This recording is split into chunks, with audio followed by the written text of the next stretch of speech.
Ayan guys, mapagpalang araw at kapayapaan sa ating lahat.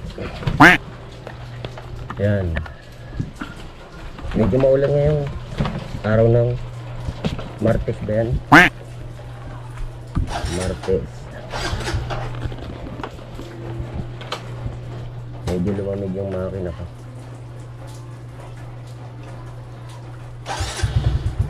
Working sale na naman to ngayon. Yan. Mapagpalang araw at kapayapaan lang sa lahat.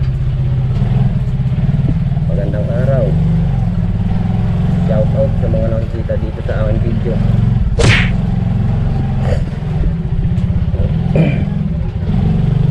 Kapayapaan sa lahat.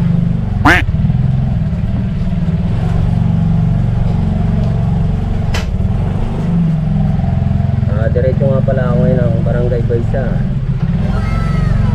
dahil may kaso ako. De, joke lang. Kuha lang ako ng ng barangay clearance. Kailangan kasi sa trabaho para sa ID namin. Yan, kailangan sa trabaho para sa ID.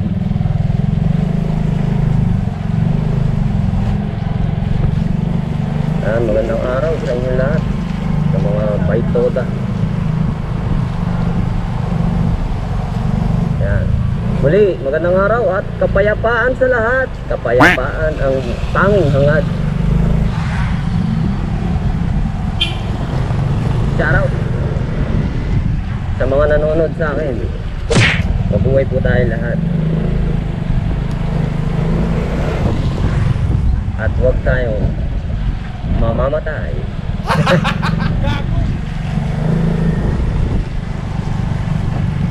Diretso ako ngayon ng Baysa muna. Dadaan lang ako ng barangay kasi nakakukuha ako ng barangay clearance. Requirements para sa trabaho, para sa ID. Dati kasi nabigay na rin ako ng barangay clearance 2023 ata yan, last year. Pero expire na ata yan. Ngayon, kukuha ulit ako bago. Yun, shoutout dito sa mga brad sa Barangay Baysa. Yan, shoutout po sa inyo sa mga tol and sis ko dito sa Baysa. 3 billion dito sa Tao Gamopi, Baysa chapter. Shoutout po sa inyo mga tol and sis. Hirap kapag may pamilya na tayong iniisip guys, no? Hindi katulad dati na padalos-dalos tayo ng mga desisyon.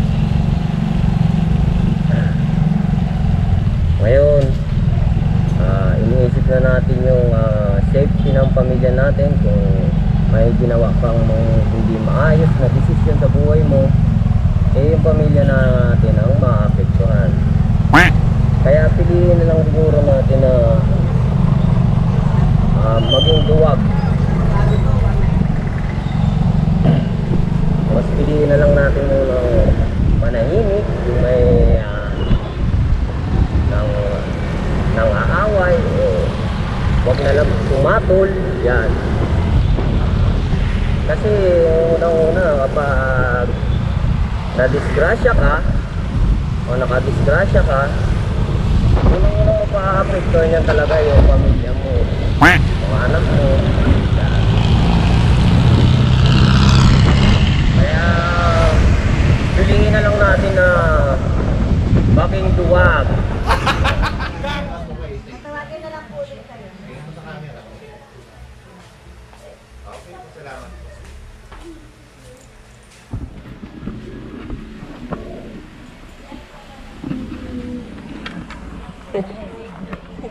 Hindi ko. Nag-aantay pa rin ako. Oo.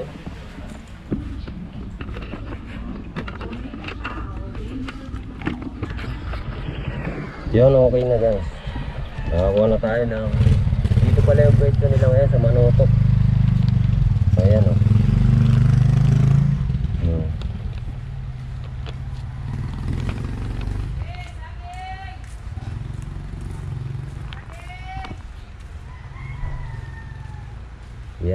Okay na. Barangay Baysa. Yan yung date ngayon. Ito yung kapitan namin dito, si Lotte Gemma 1. Ayan. So, okay na guys. Diretso na ako sa trabaho ngayon. Wala pa namang utos. Mamaya na lang ulit. At magpapapicture pa pala ako. Doon na lang, malapit sa amin. Kailangan din pala ng 1x1 picture. So mamaya na lang guys. Okay na, peace out. Bye bye. Yun, ang unang lakad natin. Nandito tayo sa mga Philinvest. Philinvest, dito sa may Batasan. Philinvest Village pa to.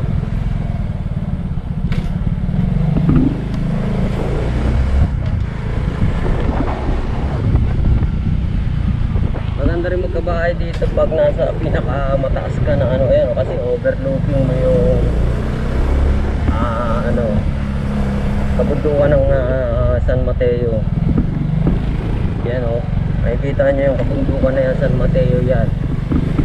Kailangan mas maganda kung yung nasa pinakataas ka dito, tapos medyo mataas din yung bahay mo.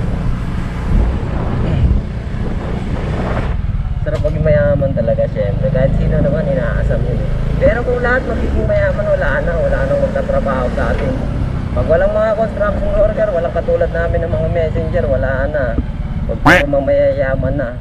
Kaya binabalance din ni Lord. Diyan lang, pagiging mahirap.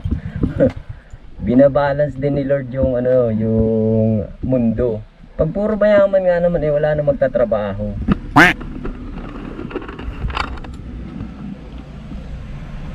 Dito tayo. Number 3 Grand.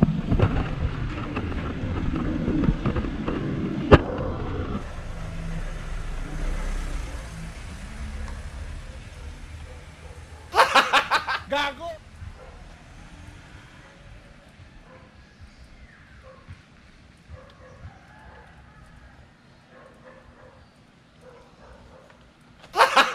Gago! Gago! So ayun guys, okay na. Hindi ko na naipakita nung inabot sa akin. Napatay ko kasi. Balik na muna tayo doon sa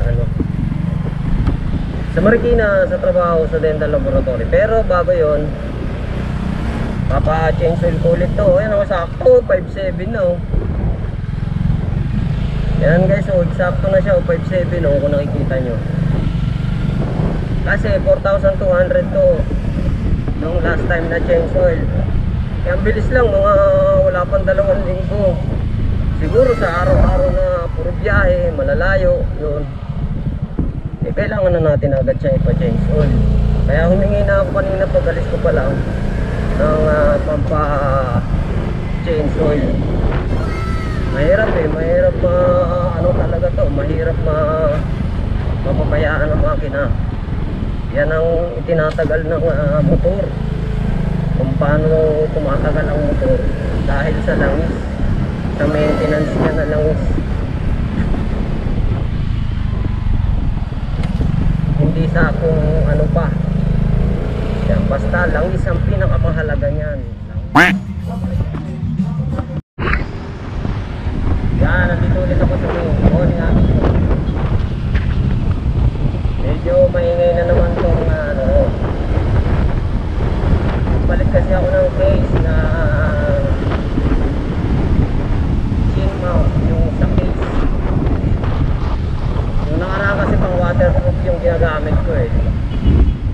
Kaya medyo hindi para mahangin. Ngayon ito na yung pang summer. Pang summer. Dito na yun ata. Toothful. Yun, toothful. Pangalawang balik ko na dito kaya hindi na ako masyadong maliligaw.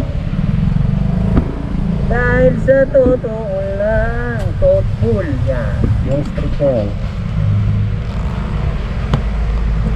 Thoughtful.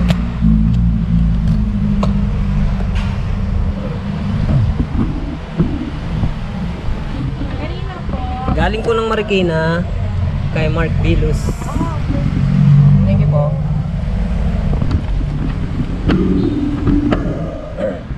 Yan guys. Thank you mga. Dito sa may Bagtika. May Lash Hotel. Lash ba yan? Oh, Lash Condominium. Lash Building. Lash. Pagkain na Flash. Flash Residences. Ayun. Parang sisipunin ako eh. Pero wag naman sana.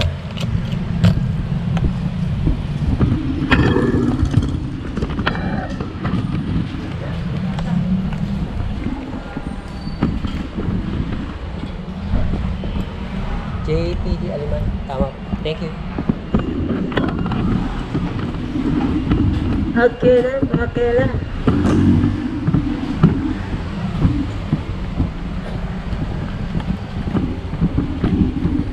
Okay na guys, tapos sa Maynila naman tayo.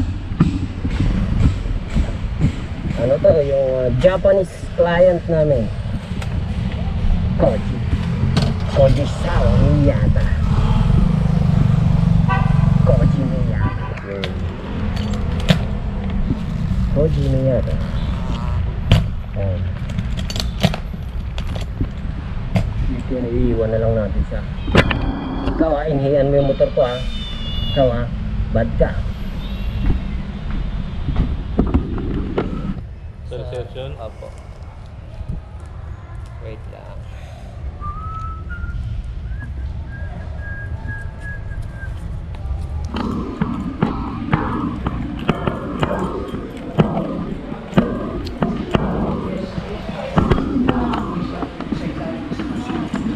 Papaiwan ko po. Kay Sir Koji Miyata. Ay, sa kanya na lang, sir. 9-4. Para kay Coach, sa Apo. Coach. Apo. Thank you. Nabuo ko talaga sila. Okay na guys.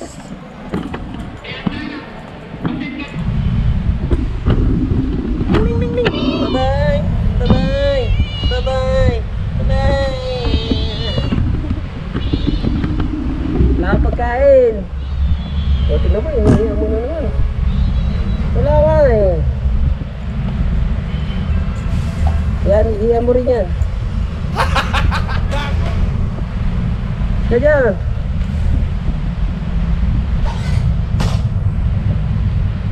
guide mo yung traffic.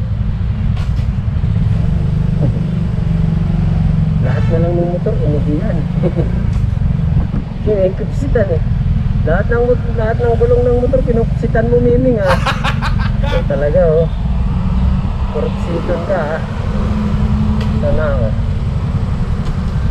So, bali, babalik muna tayo sa dental laboratory. Wala na pala tayong utos. Yan guys, yun nga, diretso pala tayo dito sa Rabina. Bibili ako ng bubble wrap. Binabibili ng company. Yan, Rabina. Kompleto dito guys. Mga packaging tape. Kung gusto nyo ng mga tape na may mga fragile na kulay red, yun, meron dito guys. Yan, Rabina Enterprises dito sa may Tandang Sora.